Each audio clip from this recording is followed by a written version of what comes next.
नहमदु व नसल्ली अला रसूलिल करीम अम्मा बाद फ़अऊज़ु बिल्लाहि मिनश शैतानिर रजीम बिस्मिल्लाहिर रहमानिर रहीम। अस्सलामु अलैकुम दोस्तों, आज मैं एक और वीडियो के साथ आपके सामने हाज़िर हो रहा हूँ। दरअसल सुप्रीम कोर्ट ऑफ पाकिस्तान के चीफ जस्टिस की सरबराही में जो फ़ैसला कादियानी की ज़मानत के हवाले से वो आया है, उसके हवाले से बहुत सारी बातें लोग कर रहे हैं। कुछ लोग उसको कानूनी कहते हैं। दोस्तों, एक मुसलमान रियासत के काजी की ये ज़िम्मेदारी होती है कि वो सिर्फ़ कानूनी नुकात के ऊपर वो कायम नहीं रहता, बल्कि उसके आगे दूर अंदेशी के साथ जो मामलात होने वाले हैं उनका काला कामा भी करता है। एक बात हर मुसलमान को याद रखनी चाहिए कि कादियानी जो है कोई एक मज़हब नहीं है। बुनियादी तौर पर इनका तअल्लुक़ जो है वो मुनाफ़िकीन के उस गिरोह से है जिसने मदीनतुन्नबी अलैहिस्सलाम में मस्जिद ज़रार के नाम पे जो एक मस्जिद बनाई थी, और मस्जिद कुबा के जो कि अल्लाह तबारक तआला के पाक हबीब अलैहिस्सलाम ने जिसकी बुनियाद रखी थी उसके मुकाबले में बनाई थी। और ग़ज़वा तबूक से जब नबी अलैहिस्सलाम वापस आए तो उनका मकसद था कि इसका इफ्तिताह जो है रसूलुल्लाह अलैहिस्सलाम से करवाया जाए,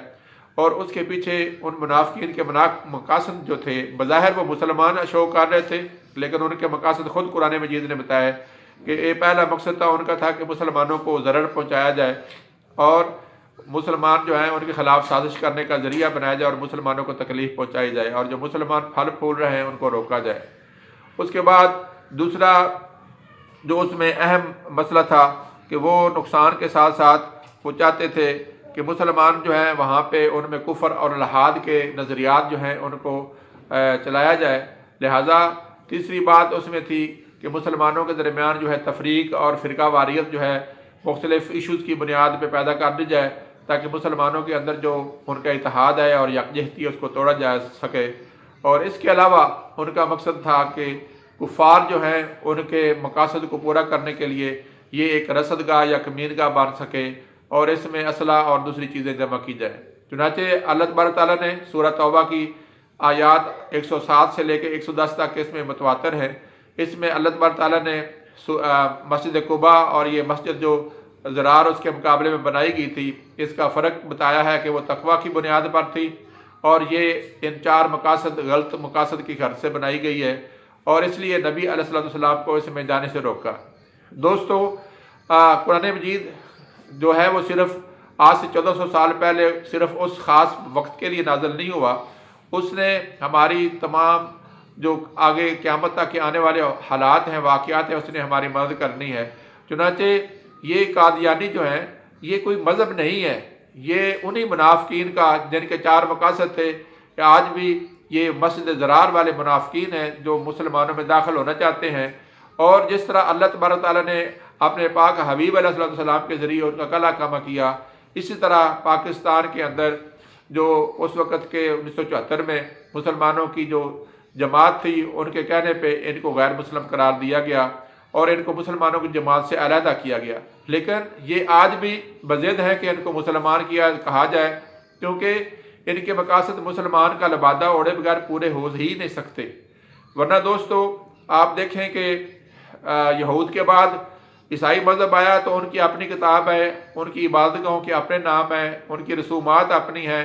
उनकी इबादत के साथ साथ उनका रस्म व रवाज और दीगर लेन देन के मामलात सारे के सारे मुख्तलिफ हैं। हिंदुओं को देख लें तो उनके हालात मुख्तलिफ हैं। जदीद मज़हब है सिखिज़म जो है, वो देखें तो सिखों का अपना पूरा का पूरा प्रोटोकॉल है। लिहाजा मुसलमान जब इस्लाम आया तो उसका तअल्लुक़ जो है साबका जो अहले किताब थे बिल्कुल उनसे हर चीज़ में इस्लाम ने इख्तलाफ किया। नबी करीम अलैहिस्सलाम की अक्सर आप हदीस से पता चलता है कि तुम अहले किताब की मुखालफत करो। देखें, ना तो हमने जुमे की छुट्टी की जबकि हफ्ता यहूदियों की छुट्टी थी और इतवार जो है वो ईसाइयों के यहाँ छुट्टी थी। दोस्तों, हर लिहाज से नबी सल्लल्लाहु अलैहि वसल्लम ने फरमाया कि भाई अहले किताब जो है वो सफ़ेद बाल रखते हैं तो अपने अपने बालों को रंगा करो। सॉरी, मेरे बाल किसी वजह से मैं रंग नहीं सका और उसकी वजह मैंने पहले बताई हुई है। इसके अलावा आप अलैहिस्सलाम की जो पूरी की पूरी चीज़ें नज़र आती हैं वो यही हैं कि आपने پوری کی پوری مخالفت کی بنیاد پہ اسلام کے اندر بالکل کوئی چیز شائبہ نہ ہو جس سے اہل کتاب کے ساتھ ہماری مطابقت ہو سکے۔ تو دوستو یہ لوگ کیوں ہر وقت اپنے آپ کو مسلمان کہلوانے پہ بضد ہیں؟ مسلمانوں کی تمام اصطلاحات وہ استعمال کرتے ہیں۔ یہی وجہ ہے کہ 1988 میں امتناع قادیانیت کے تحت ان کو مسلمانوں کے شعار، مسلمانوں کی جو مختلف اصطلاحات ہیں ان کے استعمال کرنے سے روکا گیا، ورنہ انہوں نے تو اپنے مرزا کی بیویوں کو ام المومنین اور اپنے ان کے دوستوں کو صحابہ اور پتہ نہیں کوئی بھی ایسی ٹرمنالوجی جو اسلام کی ہے جو اس نے چھوڑی ہو۔ اور ان کا مقصد جیسے مسجد زرار کے لوگ جو تھے ان کا تعلق اس وقت سلطنت روم کے کیسر کے ساتھ تھا، اور آج یہ مغرب کے پروردہ اور مغربی طاقتوں کے عیسائیوں کے جو ماتحت کام کرنے والے اور ان کے شہ پہ کام کرنے والے ہیں۔ تو دوستو یہ ساری باتیں ظاہر کرتی ہیں کہ ہمارے چیف جسٹس صاحب اور دیگر جج صاحبان کو یہ بات ملحوظ خاطر رکھنی چاہیے کہ قادیانی کوئی مذہب نہیں ہے، یہ مسلمانوں کے اندر ایک کفر اور لحاد کا ایک شعبہ ہے، اور یہ لبادہ مسلمانوں کو اوڑھ کے مسلمانوں میں تفریق پیدا کرنا چاہتے ہیں، مسلمانوں کو نقصان پہنچانا چاہتے ہیں، اور اسلام کے خلاف ایک رصدگاہ کے طور پر مسلمانوں میں یہ کفار کے لیے ایک گروہ بنا ہوا ہے۔ لہٰذا جیسے مسجد زرار کو رب کریم نے اپنے پیارے حبیب علیہ السلام میں کو جانے سے روکا اور اس کو منہدم کرنے کا حکم دیا، اس طرح آج اس فرقے کو بھی منہدم کرنے کی ضرورت ہے، اور اس کے انہدام کا ایک ہی طریقہ ہے کہ وہ ان کے لیے مسلمانوں کے تمام شعار، مسلمانوں کے تمام جو اصطلاحات ہیں اس کو کرنے سے روکا جائے۔ اور یہاں تک کہ اگر یہ لوگ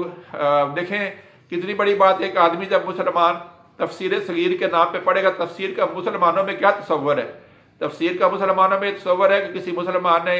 قرآن مجید کی تشریح کی ہے، تو اب اگر اس کو ان کی ایسی توضیحات کو مسلمانوں میں اگر عام کیا جائے گا تو وہ مسلمانوں کے لیے نقصان دہ ہیں۔ لہٰذا اگر قاضی صاحب کو اس فیصلے میں کچھ قانونی سقم نظر بھی آئے تھے تو ان کی یہ ذمہ داری تھی کہ وہ ان سقم کو دور کرنے کے لیے گائیڈ کرتا، اور ساتھ جو ہے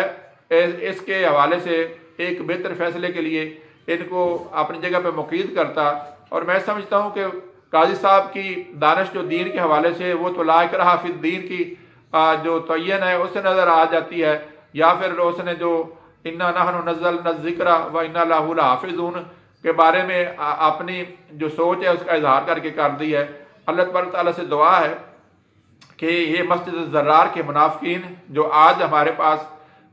قادیانی مذہب کی شکل میں ہیں، ان سے ہمیں پوری طرح سے متنبہ رہنا چاہیے، اور ان کا کلا کامہ کرنے کے لیے ان کو اسلامی شعار جو ہے ان کا استعمال نہیں کرنے دینا چاہیے، اور ہر طریقے سے ان کے لیے صف بندی کی ضرورت ہے۔ اور ہمارے جج صاحبان کو بھی اس بات کو مد نظر رکھنا چاہیے کہ اسلام کا لبادہ اوڑھ کر،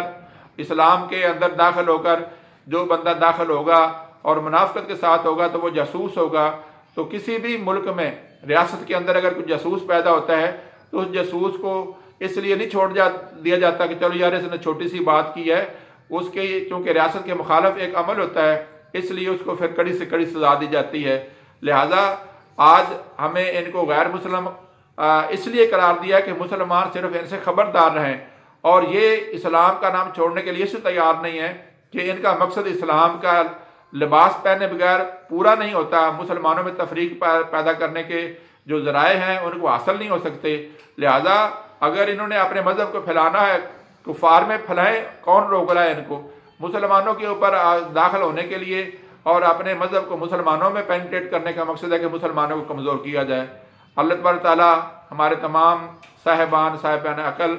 اور جتنے بھی مختلف طبقے ہیں ان کو میں سمجھتا ہوں کہ یہ مسجد زرار کی مثال جو میں نے آج آپ کے سامنے رکھی ہے اس بات کو پیش نظر رکھتے ہوئے ان سے پوری طرح سے اپنی حفاظت کرنی چاہیے۔ اللہ تبارک تعالیٰ اسلام کی، پاکستان کی اور پاکستان کے تمام لوگوں کی حفاظت فرمائے،